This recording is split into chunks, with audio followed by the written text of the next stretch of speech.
Any other questions?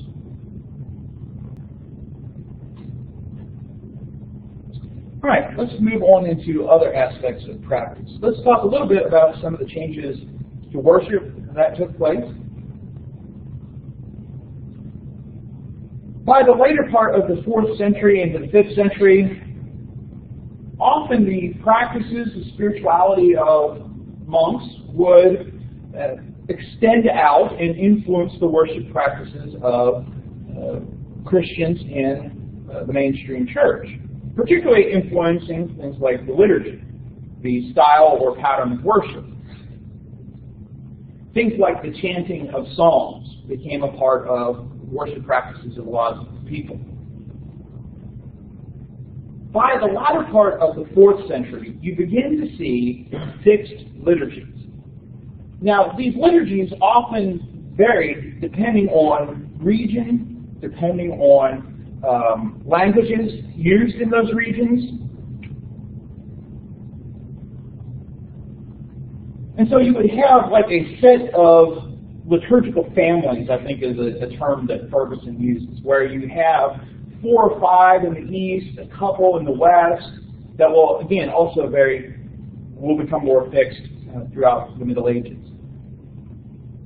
In the east, especially, the big concern for these specific fixed liturgies probably had to do with this desire to have these exact Christological statements. And so the bishop or the priest was to say things and pray things exactly so that they could be sure that what was being taught and communicated was true about the nature of Jesus.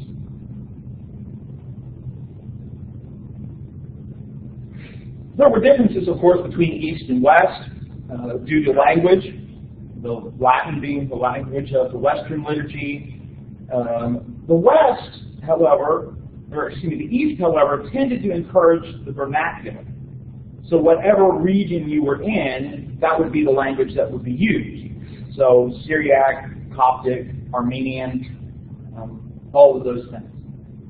Liturgy appears to have taken much heavier of a importance in the East, where it was conceptualized that when you came to a service, particularly a Eucharistic service, that there was a drama about it. You were participating in the drama of salvation, that there was something mystical and mysterious that was taking place in this worship. And so that was kind of the goal or the focus in the East. In the West, it was more, the Eucharist was the goal, right? That was the focus of worship, was getting to the celebration of the Lord's Supper. And this Eucharistic service eventually spawned the term Mass. From the end phrase of the service, which was ite missa est, go, this is the dismissal, which was a blessing that was offered at the end. So Missa and Mass being similar, the term Mass was used to refer to the whole service based on this kind of closing statement. Particularly if it was a Eucharistic service, a service where the communion was observed. Why did the liturgies develop? Well, again, we aren't really sure. Ferguson advances some ideas, I think, that are probably useful. Right? That there might be that desire for uniformity, particularly in the wake of all of these Christological controversies that develop, and that desire to have unity among the churches, even extending to what is said and done in worship. Particularly if something was said well. Right? Well, that's a really good phrase. I really like that. Let's continue to use that. Or something was done in a way that was very impressive. Right? A particular song, how it was sung. And so there might have just been something pragmatic to it.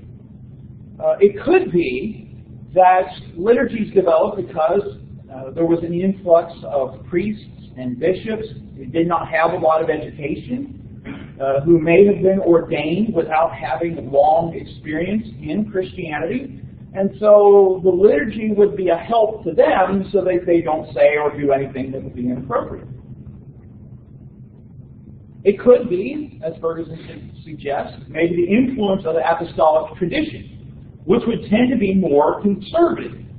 Okay? So there's not that encouragement to change, and so things become ingrained. But eventually you start to see these fixed liturgies. It's not just like we saw with the Didache about here are some examples, or do something like this, to the point of this is what is to be done, this is how it's to be done, and what things are to take place, and what things are to be said.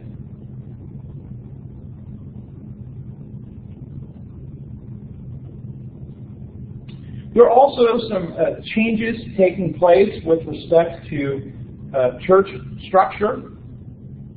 In the West, the basilica tends to be the church pattern, the church model, the church building model, I should say, throughout the early Middle Ages. As we get into the later Middle Ages, you'll start to see different styles developing, Romanesque, Gothic, and some of the classic cathedrals, for example, will develop in the latter part of the Middle Ages. And we'll talk more about that.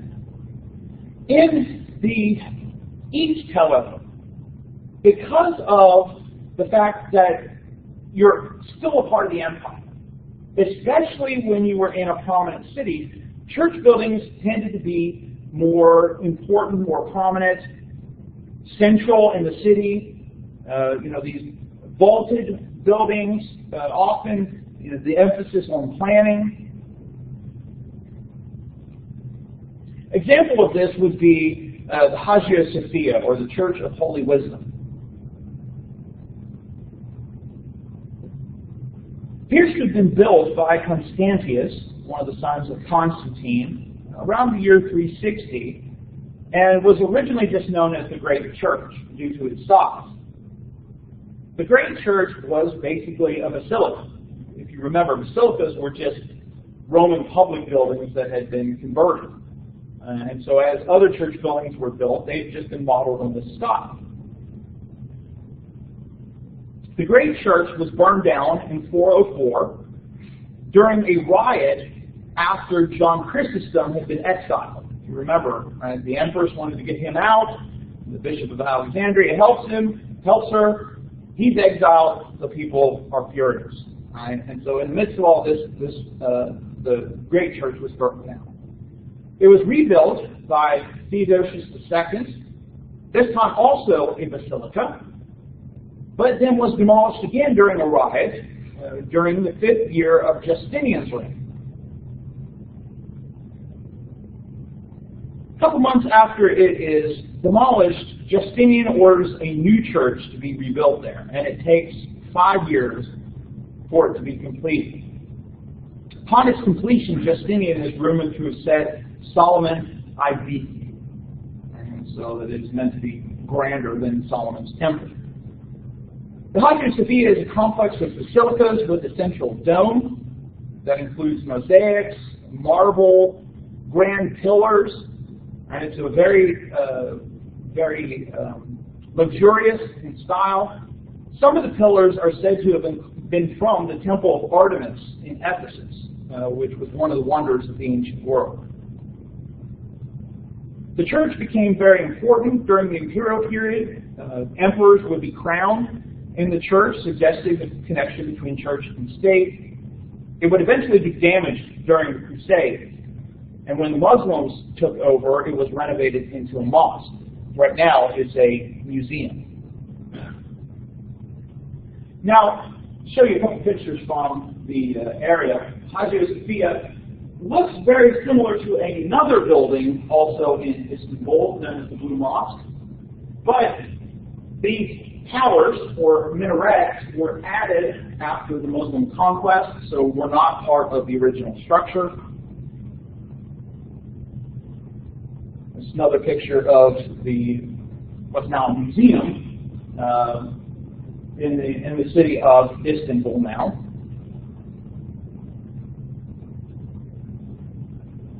A couple different views here. This is cascading domes. That picture doesn't show up well. I apologize for that. Really washed out in the. So let's do that. So this picture, of course, compares Hagia Sophia over here with the Blue Mosque, which is built by Muslims after the conquest. Slightly bigger, but meant to kind of replicate the style, obviously. The Blue Mosque, named because of there's a lot of blue in the mosque, and it's eventually the blue in the mosque. 17th century French visitors will refer to it as the color of the Turks, or turquoise, is where that name comes from.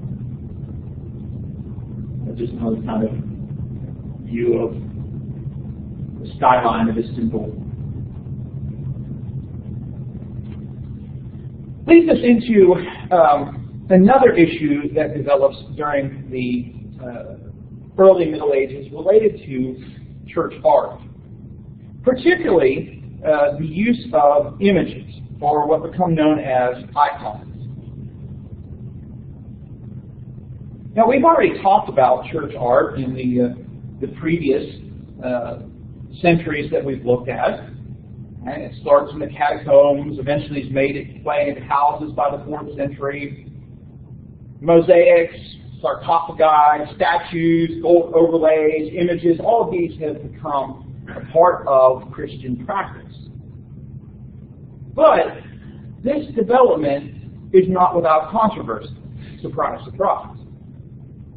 Because some people began to be concerned about, especially the use of images to represent Jesus, Mary, and these holy figures known as saints. On the one hand, monks particularly favored the images, were supporters of the images. Others felt it was superstition. There's a question as to whether there was a pagan influence or not. So, for example, pagan emperors would have official pictures made of them that would stay in cities and other places that would be a substitute for the emperor's presence, with the expectation that you would respect the picture like you would respect the emperor.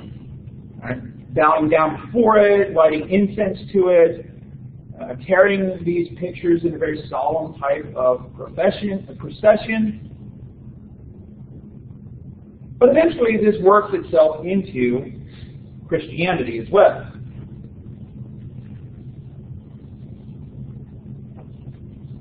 And so, this idea of the veneration of images, which appears to have been developed somewhere during the 5th century among Christians, but may have been around before.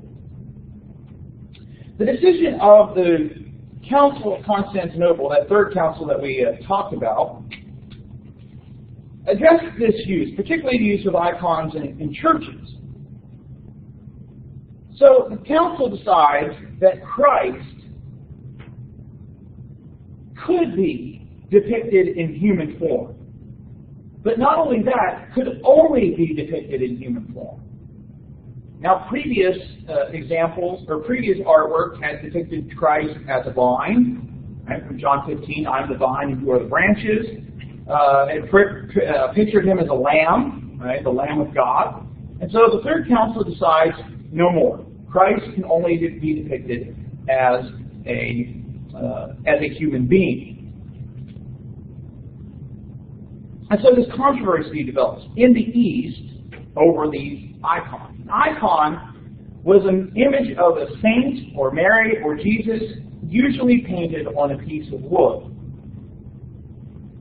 Now they did appear in other forms like mosaics or frescoes, sometimes embroidery, but three-dimensional art in the East was rare.